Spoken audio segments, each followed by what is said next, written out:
අද මම හදන්න යන්නේ රටකජු නූඩල්ස් ෆයිට් එක. අපි බලමුකෝ මොනවද ගන්න කියලා. රටකජු ග්‍රෑම් 100ක්, මැගි නූඩල්ස් පැකට් එකයි, කරපිංචා 30ක් විතර, සුදු ලුණු බික් 5ක්, කෑලි මිරිස්, ලුණු, ගම්මිරිස්. මෙන්න මේවා තමයි අපිට මේ බයිට් එක හදන්න ඕන වෙන්නේ. තෙල් තාච්චියක් ලිපේ තියාගෙන තෙල් ටික රත් වුණාට පස්සේ නූඩල්ස් පොඩියට කඩාගෙන බෙද ගන්න. මම නූඩල්ස් ටික ලොකු කෑලි වෙන්න කඩාගත්තේ මොකද මේ නූඩල්ස් එක ඉක්මනට බෙදෙනවා. මෙන්න මේ ගානට එනකොට ලිපෙන් අයින් කරගන්න. ඊට පස්සේ අපි රටකජු ටික බෙද ගන්න ඕන. ඒකත් මේ වගේ රන්වන් පාටක් ආවහම ඉක්මනට ලිපෙන් අයින් කරගන්න. දැන් අපි සුදු ලුණු ටික බෙද ගන්න ඕන. මේ විදියට මේ වගේ රන්වන් පාටක් ආවහම ලිපෙන් අයින් කරන්න. අපි අන්තිමට තමයි කරපිංචා ටික බෙදගන්නේ.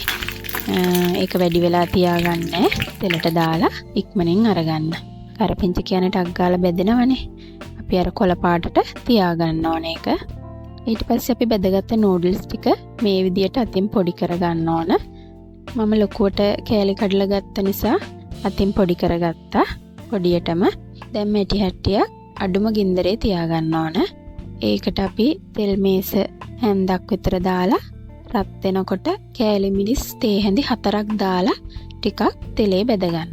දැන් අපි ඒකට ලුණුයි ගම්මිරිස් අවශ්‍ය ප්‍රමාණයට දාලා කවලම් කරගන්න. සීනි මේස හැන්දකුත් දැන් දාගන්න. දැන් හොඳට කවලම් කරන්න. කවලම් කරගෙන ඉවර වෙලා බෙදගත්ත රටකජු සුදු ලුණු කරපිංචා දාලා හොඳට කවලම් කරන්න. ඒව හොඳට කවලම් වුණාට පස්සේ අපි කෑලි වලට කඩාගත්ත නූඩල්ස් ටිකක් දාලා තවත් හොඳට කවලම් කරගන්න.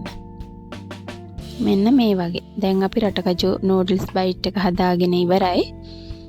ඔයාලටත් මේක හදලා ඉවර වෙලා බෝතලයකට දාලා තියාගෙන කන්න පුළුවන්. හදලා බලන්න රස කොහොමද කියලා. සුබ දවසක්.